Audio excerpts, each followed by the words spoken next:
This Hartford Courant podcast is presented by the law firm of Riscassi & Davis.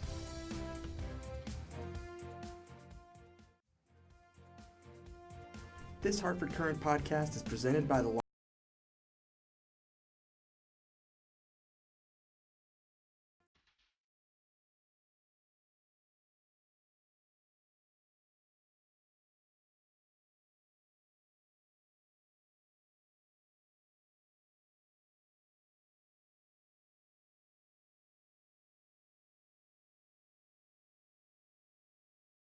Hey UConn fans, this is Chris Brodeur. I'm an online producer at the Hartford Courant, and you're listening to another episode of the UConn Insider Podcast. We're talking men's basketball today, so I am joined now by men's beat reporter Dom Amore. Dom, welcome. Happy holidays. Same to you. Nice to be back. In Connecticut. Yeah, I'm sure you're happy to be done with that crazy holiday travel. That's kind of one of those things that comes with the territory, right? We've got some current UConn matters to take care of, but we want to say at the top here, later on in our show today, we will play an interview that Dom had with Rodney Purvis, who's making his way in the G League at the moment, playing for the Orlando. The Lakeland Magic. Lakeland Magic. Okay, so it's affiliate. An affiliate of the Magic. Yeah, and Rodney was very honest about many things, particularly his time at UConn. I think you'll enjoy it. Rodney was a very, very popular player during his time here. Very popular Twitter follow for UConn fans. But he's doing great. He's very happy. He's very, very honest about those things. And I think when we get to that, I think people are going to enjoy that interview. I think so too. Thoughtful guy, and stay tuned because that was a fun chat that you guys had. But seems like whenever we talk about the current team, the subject matter is not so fun.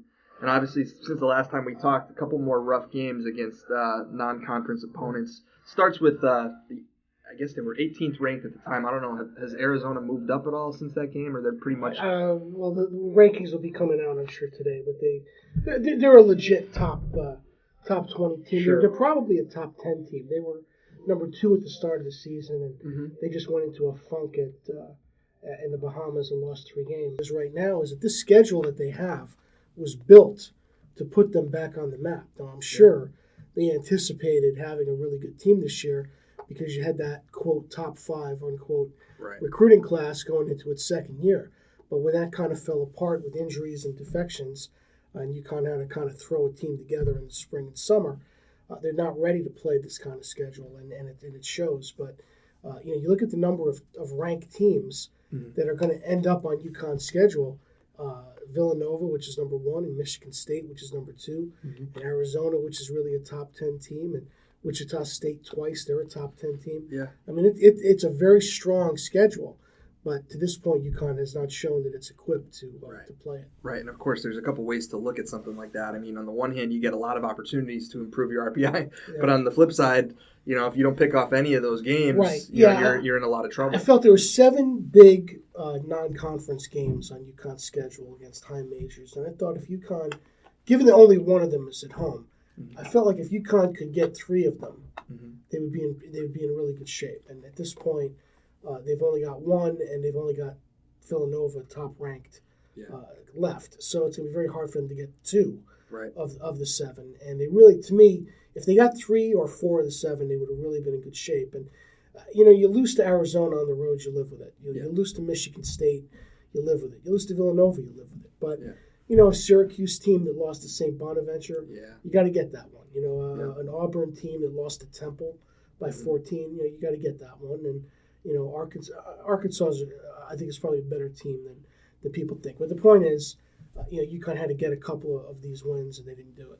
Sure, and let's kind of quickly look a little deeper on both of those, both the Arizona game and the Auburn game. First, Arizona, I think, as you wrote about, and as Kevin Ollie and some of the players noted, they played 3 quarters of a decent game, and they just they kind of ran out of steam at the end, and that's where Arizona just pulled away. But they were in that game 35 minutes in. I thought it was the best they looked all season for a very long stretch of that game. If you take out the first 5 minutes and the last 5 minutes, they outscored them by 10. Yep. But of course, you can't do that. No. And the fact is that they shot the ball pretty well in the second half. They were moving the ball pretty well and getting some open shots and making it. So I thought it was the best offensively they looked all year. And when you look at what Arizona had up front with the 7-1, 7-2 guy, UConn did a pretty good job of bottling them up. Mm-hmm. So it was that was good. The thing that surprised me in that game, UConn took only 13 3-pointers. They took only 4 or 5 in the first half. And I felt like when you have a team with Arizona with that kind of muscle up front, that you're going to have to hit threes to beat them. Yeah. And I think that's even in Auburn. I think they only took about the same number of threes, and they were playing catch up the whole game. I think there's nothing wrong with shooting threes. No. Everybody does that, and almost every team UConn plays shoots more threes than they do. You got to make them. You got to make more than UConn does. But you're not gonna do that by not shooting threes. So right. I think UConn's got to be a little bit more aggressive with those things, and I would shoot more. To me, they can't make 2 or 3 passes without turning it over. So why just shoot it? But that's kind of my non-basketball mind talking. But I thought Arizona was the best they looked all year. Yeah. But then they couldn't carry it over, and it was a lot like what happened in Portland when they played Michigan State very tough. Faded at the end, and then the next day came out and just got waxed by Arkansas, and that's kind of what happened here. Yeah, and that was a game, like you said, very different from how the Arizona one played out. I mean, that first half they fell behind 20 or 25 points early on, and that kind of gives the UConn Twitter sphere a chance to start just, their minds go to some of the darkest places that we've talked about all season long, but. Again, it ends up as a 27-point loss, so not quite as bad as the Arkansas one, but still just really sticks out like a sore thumb on the resume there. It sure does. Well, Auburn was a team that was hard to figure. They were 10-1, but they hadn't beat anybody really good. Their best win was Middle Tennessee State, which is a good team, but it's not a Big Ten team. So they had lost to Temple by 14. So you felt like it was a game that UConn should have been in. Mm-hmm. Now, they're on. It's at Auburn. They had a really good crowd. Bruce Pearl knows how to kickstart a program, and he's kickstarted it. And you take what goes with it when you do that. But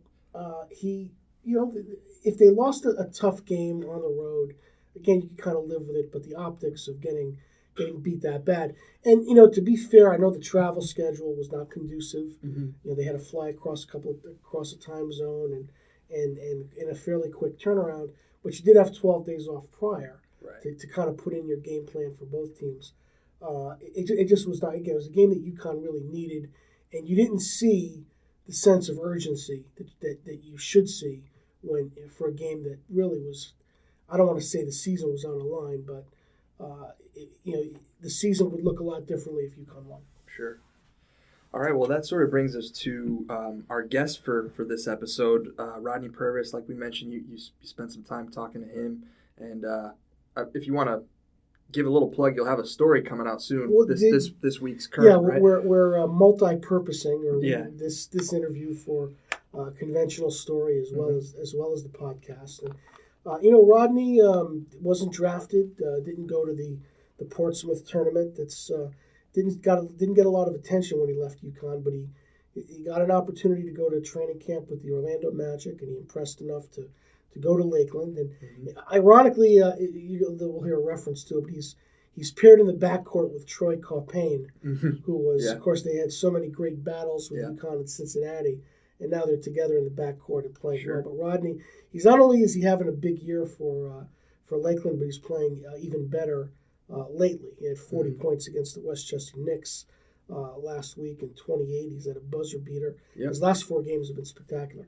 But he's very, very, he's very happy and upbeat and doing very, very well. And you'll hear some. He's got some interesting takes on the current UConn situation, and as well as his time at UConn. Sure, and I thought it was, and we won't step on that one too much, but I thought it was interesting to hear him talk about how he idolized a guy like Marcus Williams, and he's another guy who's kind of still hanging on and trying to make one last push for an NBA career. And obviously, this is a less conventional route to the NBA, but it's one that we're seeing more and more with UConn guys, these last few years. You haven't seen the lottery picks that were, such a regularity in some of the with some of the Jim Calhoun teams, but if you guys work hard and they find their niche and they figure out a way that they can help an NBA team even as more of a role player, it's a way to get to the top. Well, I think the NBA wants to make this league a true developmental league along the lines of AAA in baseball, and the NBA needs that. I think a lot of players go into the draft who aren't ready. There are a lot of projects that go into the draft, and I think a legit farm team for each NBA team, would be a good thing. And I also think to go off in a totally different direction, that a G League team in Hartford or maybe Mohegan would be a terrific thing for Connecticut, because you look at the rosters and there's some big names from college are playing in this league. Yeah. It seems to me that this would be a very logical step for people to go and play in this league and then go to the NBA as opposed to overseas, but make more money overseas. So I think as they start to get the salaries better in the G League, I think you'll see it become more of a legit feeder system to the NBA. Yeah, and I don't know if people realize, like, you look at the NFL draft, which is 7 rounds. That's 32 teams times 7 rounds. Baseball draft is what, over 50? 40, yeah. I mean, NBA, it's tough to get picked, in the regular draft. So you do have a lot of good talent that sort of, skirts away to this route to get to the pros, but that doesn't mean that they won't eventually latch on something. Yeah. So, all right, we'll at this point, without further ado, we'll go to your talk with Rodney after a quick word from our sponsor, Riscassi and Davis. And now we'll take a quick break for a word from our sponsor. This Hartford Courant podcast is being brought to you by the Hartford law firm of Riscassi and Davis, Connecticut's nationally recognized personal injury law firm, protecting the rights of the injured for over 60 years. Okay, Rodney Purvis joins us for the podcast, the UConn Insider, and Rodney is playing in the NBA Developmental League, now called the G League, with the Lakeland Magic, the Orlando affiliate, doing extremely well, averaging nearly 20 points a game, and they're on a winning streak, hit a game-winning buzzer beater this week against Windy City. Rodney, thank you so much for joining us today. Yeah, no problem. So, Rodney, tell us about life in the G League and what it's like. I know there's always a lot of questions about it. People wondering, what kind of an option it is for kids coming out of school. What have you found about life in the G League? I'm sure every situation is different. Well, my situation here with the Lakeland Magic, it's a pretty new establishment, so everything is kind of new for all of us. We have a great group of guys, which make it a lot easier. The coaching staff is really good, and everyone's just want to get the best out of each other, and we all working together. Like I said, it's a new establishment for all of us, and I think we're taking really good advantage of it. Now, Rodney, when I look around the rosters in the league, but there's some really big time college players that are in that league now, so it's really quite the level of competition must be very, very high. Yeah, it definitely is. It's really, really high. You got guys, ex-NBA players, you got two-way players, so the level of competition is really high. It's kind of funny. Marcus Williams from UConn is one of my idols growing up, and I was able to. He didn't play when we played against the King against Reno. But I was able to speak to him and stuff. So it's just really a good opportunity. And it's really a blessing that to have the opportunity to compete in front of NBA teams and just enjoy the great game of basketball is really a blessing. Yeah, and Marcus is one of those stories. He's been out of the league for a while, playing overseas, trying to make a comeback, and it looks like he's playing very well for Reno. And Emeka Okafor trying to make a comeback after 4 years with the injuries, and it looks like he's playing quite a bit for Delaware. Have you had a chance to play Delaware yet? No, we haven't played Delaware yet. We only played against Marcus as far as UConn guys so far. Yeah, but I know he's doing pretty well, at least in the assists category. Rodney, is the style of play in the G League, is it maybe a little better suited for your game than the college game a little more wide open, maybe a little more room to operate in the lane? Yeah, absolutely. And just the NBA game and the speed and the pace and the spacing is really good for my game. This summer I just really felt like I had to just reestablish myself and redefine my game, and I was able to do that. And I was able to be put with a great coaching staff who really give me the flexibility to play my game and just go out there and enjoy the game of playing basketball. And like I said, I have a great group of teammates who help me out as well, and we all merging together. And I think we're doing something special here. Yeah, I was going to say that, following you on Twitter, as so many UConn fans do in Connecticut, and just watching the highlights, it really seems like you're having a tremendous amount of fun. Like you're kind of relaxed and playing free and easy there. Yeah, absolutely. Like I said, this summer I just refocused. I know in college I really underachieved. I understood that. And here, like I said, I got away from college. I was able to just go different places as far as compete against other guys who are in the draft and different things like that, and understand and know that I could play at that level and play at this level. So it was more so just locking in and honing on my skills and just getting more confident in myself. And like I said, I was really blessed to be with a great coaching staff. A guy like Stan Heath, who's really, really good, and helps me out every single day on the small things, and just helps me become a better basketball player and a better person. Buddy, how did the opportunity to play for the Orlando organization, how did that all come about? What was that journey like from the end of last spring to now? Well, it's kind of funny because I didn't have a pre-draft workout with them. So I got a call one day from my agent, and it was like, the Magic want to bring you to training camp.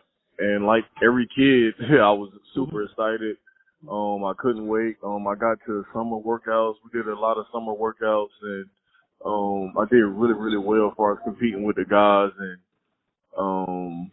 so it was going to be tough to make the Astro roster just because of the contracts and things like that. But I mean, I established myself from the first week that I was there that I was gonna be with the Lakers and Magic. Yeah. So like I said, I was able to compete. I was able to compete in front of all the people who needed to see it as well. So yeah. And I think I just had a great carryover. Like I said, I really locked in the summer, even starting off the summer, going to Impact in Las Vegas and working out with other guys, and just understand that I'm one of that I can compete with all those guys who were drafted, and just really establish myself. How much different is it to be able to say that basketball is your job, not have to worry about the other things, that this is your sole focus now is basketball? I imagine that's a positive transition to make. Yeah, that's probably been the best transition, honestly. Just being able to hone in on my skills and my game and my body, and just being able to do the little things, not having to go to class and go to tutoring and be here and be there. I can just lock in on my skills and watch film all day and do the things that I need to do to become a better professional. You know what? It's kind of a different kind of dynamic, I guess, because every time you step out on the court, it doesn't matter how many people are in the building. There could be someone there, some scout or an assistant GM or somebody who's to watch you and change the course of your career. Do you kind of keep that in mind when you're out there, that every game that there's somebody important watching you? Yeah, absolutely. Even though I had to learn, that. No, I'm not saying learn it the hard way, but I mean I had to learn that on the fly simply because like there are guys even like watching you in warm-ups. A lot of guys play around in warm-ups and flip the ball up and down or whatever the case may be. But they're even watching you in warm-ups. Every game is really like an interview. You never know who's there. You just got to come in the best form of yourself and just perform at a high level each and every night. Even not even on the basketball side, all the times. I mean, could they pay attention to you on the bench? Are you encouraging your teammates? Are you listening to your coaches? And are you doing the small things? So, yeah, it's definitely different. Rodney, have you had a moment or a game where it kind of clicked in for you and you said, yeah, this is it. This is for me. I can do this. Well, definitely in the summer when I was with the Magic, competing against the guys and doing the drills and playing the 5-on-5s, I was like, okay, honestly, I just felt like I had a foot in the door. And honestly, since the very first game of the G League, I just knew. I was like, I mean, I really kind of feel like myself again, you know, as far as high school. You know, just being comfortable, just out there, just playing, having fun, and just using my talents and using my God-given athletic ability to impact the game. Not even on the scoring level. I've been making great plays and even being a better teammate and just doing all the small things that I can do to help myself. Well, have you had a chance to catch up with Amita or Daniel Hamilton or some of your former teammates there in the league? No, I haven't seen Daniel yet, but I've been talking to Amita, and we play Amita on the 28th in Austin, so I'll be able to see him there. That'll be a good time. Yeah, it seems like he's doing very well. He's starting to get more and more playing time there with the Spurs. Yeah, absolutely. You know, I can't help but remember, Rodney, all those wars that UConn and Cincinnati had, all those great battles, and now I'm looking at you and Troy are on the same team. How's that worked out? I guess you guys have developed a friendship. It's been great. It's kind of funny because you know he was invited to the training camp as well. So once we saw each other there, it was kind of like, hey, like we were just hanging out, like what's up. Then we just got to talking more and more, and then we just became cool, and it was really weird because like once we all got together as with the Lakeland Magic, guys were like, man, like it seemed like you guys been knowing each other forever, but like we had literally just really got cool like just this summer, and then we're like roommates and we like best friends now. So he's a really good guy, you know, and I think it really helps that we're both kind of coming from the same background as far as the undrafted level and just trying to claw, you know, and earn ourselves a spot. So we both understand each other. You know, he's a great point guard, and he do a great job of finding me and getting me in great spots. And he's just a great overall person and a teammate. Yeah, so you guys just have a really good chemistry on the court together. Yeah, and it really just clicked from day one. You know, we both honestly just want to see each other do well, and he's really a really smart player, and he's a great point guard, like a true point guard, you know. So that always worked well with two guys unselfish in the backcourt, and we two both great defenders. So we're just helping each other out, trying to help each other achieve our dreams. Well, you know, you said you felt like you underachieved in college. I just why do you feel that way, or why do you feel that happened? Oh no, I felt like I wasn't able to be like consistent to the level that I wanted to, and the game of college is really tight, you know, and it's really compact, and you know, and just with the NBA game flow and how fast the shot clock is, you get more possessions, and for a guy like me who likes to get up and down, who's pretty good at breaking guys down and getting to the basket and with space, and so it's just really helped me a lot more. And I'm not the one to sit here and make excuses about you know, college or whatever, but I mean, I don't know, I just feel like I'm able to be myself more now, and I'm able to be in control of what I want to be. You know, I with this situation right here, like I said, it's new for everyone, so we all have to come in and earn and create a niche for ourselves. And I was able from day one to just come in and make a niche for myself, and that's helping this team in any way I can. And in college, you know, you just got to fit into the system. Like, not many systems in college are pretty much so traditional, you know. So, they're better suited for the go-to guys and stuff like that, but the system is a system. So there's no changing that. And like I said, college was fun. You know, I learned a lot about myself, but as far as on the basketball level, I feel like I'm a total different player. My mindset is totally different, and I'm just happy to be in the space that I am in now, mentally and physically. Do you keep track at all with what UConn's doing? Do you still follow it? Do you still? Absolutely. I talk to a couple of guys from time to time, Mamadou Al-Tariq, Jalen, and guys like that, you know, just checking in on them. I definitely got them on my little tracker thing on ESPN to keep up with their games and whatnot. Yeah. I just wonder if you've watched any of them, if you have any take on what's going on, why they're struggling is the way they have. No, I'm not sure. I think it's a pretty new team. You know, it's a lot of guys who sat out. A lot of guys who really trying to find their way, you know, and it's hard being a young player. You know, they got a young team, and when you're young-minded, you're automatically thinking the only way I can impact the game is scoring. So I just feel like they have a lot of guys out there just trying to just find their niche on the scoring end, and it's not even about that. It's about the small things. I do really, really enjoy watching Antoine Anderson. I feel like he plays really hard on the defensive side of the ball. Yeah. And he's a team-first guy, and things like that stick out. It may not stick out on the stat sheet, but it definitely sticks out when you're watching. And not yet. Yeah, Rodney, as you go through the season now, and I know, in the G League, some guys have two-way contracts, and you're able to go back and forth. But you've played with a few guys that have gone up now and played in the NBA. Does it feel close to you? Does it feel like it's close enough for you to grab it, close enough for you to kind of sniff it to get to the NBA? Yeah, absolutely. Like I said, my thing is I just focus on getting better each and every day. I kind of let my play determine that, because that's the only thing that can get you into the NBA. I speak. I have a really good relationship with my agent. I'm not one of the guys who be hitting them up every day like, hey, what's up? I mean, I wait till I hear from them. I've gotten all really, really great feedback from many different teams, and like I said, it's just a waiting game. You just got to be patient with it, continue to get better, and just work on the small things, and one day you'll get there. Great. Well, Rodney, thank you so much. I appreciate the time, appreciate you joining us, and again, you know how people feel about you in Connecticut, so I know a lot of people are excited about how well you're doing. Yeah, absolutely. I appreciate it, and of course, I love Connecticut, and I'll definitely try my best to catch a game this year. Okay. All right, thank you, Rodney. All right, thank you. Okay, so we're back here. It's me and Dom again. We're gonna look ahead at the schedule for the current team, and of course, looming large on December 30th, right, is Wichita State, 11th ranked as we record this. This is the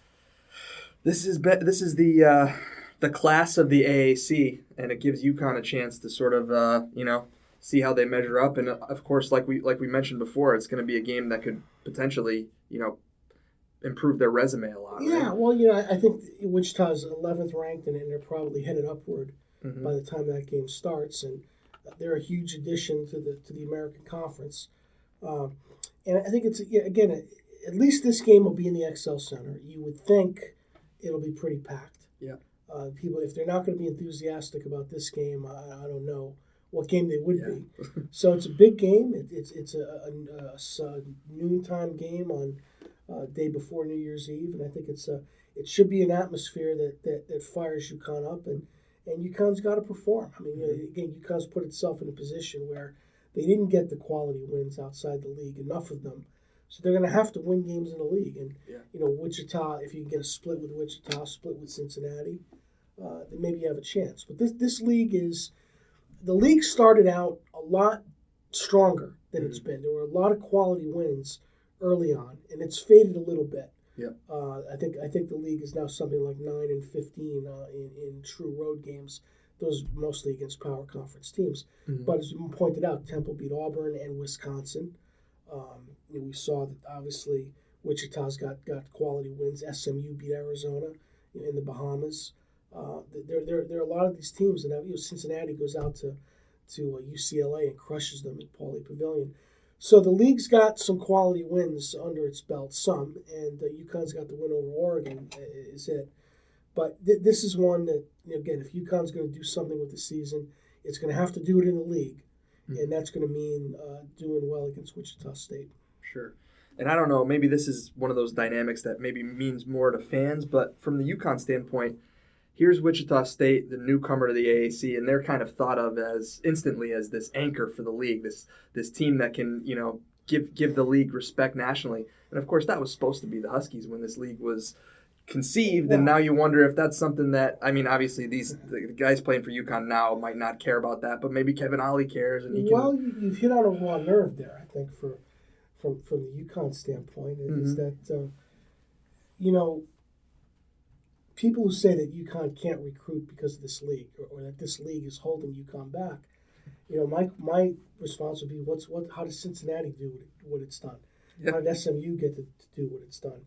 Wichita State, was Wichita State wanted to get in this league because they were in a league where they were going 17-1 every year and not getting good seeds. Mm-hmm. So to me, if you're blowing through the league and not getting good seeds, like Memphis used to do in the Conference USA, then you need to be in another league and the league's holding you back. Yeah. But when you're seeded 4th or 5th or 6th in the conference tournament every year, which UConn has been, the league is not your problem. If anything, you're the league's problem. So, and we point out UConn had 5 ranked recruits last year. Mm-hmm. How many AAC teams get that? That's why each year UConn has been number 1 or number 2 in the preseason poll. This year they were number 5. Right. But yeah, I mean, UConn. It starts for UConn by doing better in the league they're in. Yeah. Then you can worry about getting in another league someday. But at this point, I think Jim Calhoun said it recently, not to another reporter, that if you're 4th or 5th or 6th in your league every year, then that's not good enough, no matter what league you're in. No. So it's got to start to get better for UConn. It's got to get better starting with Wichita State on the 30th. Sure. Now I know you're obviously you're immersed in what UConn's doing and what some of the teams they've played, what their makeup is. But what can you tell us about Wichita State and what they're going to bring to the table in this game? Well, I know they've had some injuries. I believe they're going to be at full strength for this game, and to me that's going to be the key thing, is that they're going to have all their pieces back, and they're going to be, they wanted badly to join this league. Yep. I think they were looking forward to having UConn on their schedule. Yeah. So I think they're going to come in about as fired up as you can be. And, the one thing about this last trip, I pointed it out, and it's still true. Arizona and Tucson, it was like, hey, UConn's coming to town. It was a big deal. Yeah. And in Auburn, hey, UConn's in town. It was a big deal. UConn still has that cachet, and it's both a good and a bad thing. Yeah, teams get up for it, and no one. I don't think no one's ever going to take UConn for granted, and it's important, therefore, for UConn not to take their reputation for granted. Sure. But Wichita State is going to be. They've got a couple of the best players in the conference, and they're going to have them all healthy. They're going to be very, very, very tough and very, very fired up. And UConn's going to have to match that motivation. If they come out playing too cool for school, as we say, and they fall behind 20 to 5, it can get ugly. And it is a big crowd. Yeah. You're going to start hearing boos, and I hate to hear college kids getting booed anywhere. But the fans are restless here. It's the way it is. Sure it's fact of life. This is a part of the country where you have to win. Yep. We mentioned Wichita State's collective health. Any update you can give on UConn? Maybe Aldrich Gilbert playing through pain anytime soon, or we know it won't. He's not going to be 100%. Well, I mean, unless he's back practicing, I don't, which I have not heard that he is. My guess is that over the holiday break, he's at home. Yeah. He'll talk things over with his family and make a decision whether surgery right now is the best course or whether he can try to play. My sense is that he really wants to try to play. Mm-hmm.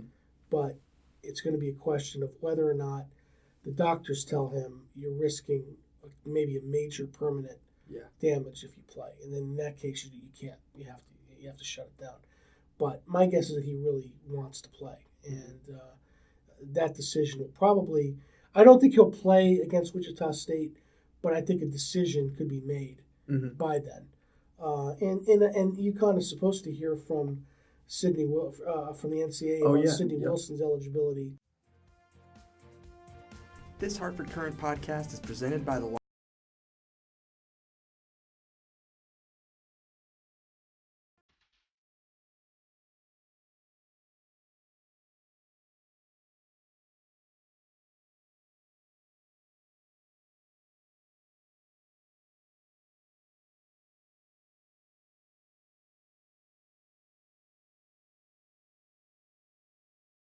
Hey UConn fans, this is Chris Brodeur.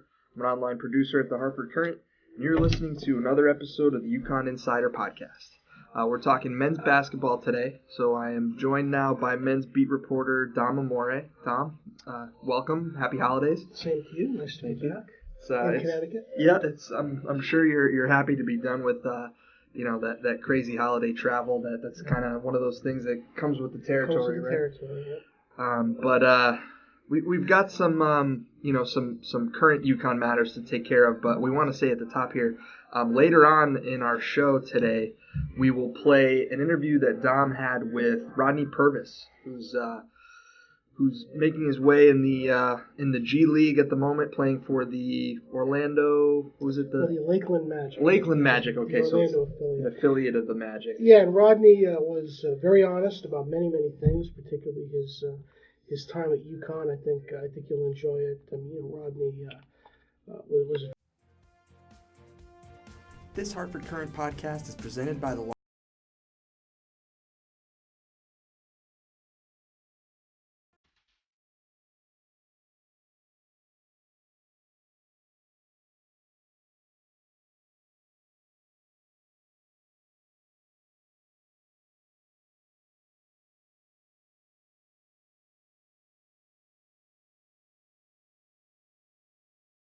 Hey UConn fans, this is Chris Brodeur. I'm an online producer at the Hartford Courant, and you're listening to another episode of the UConn Insider Podcast.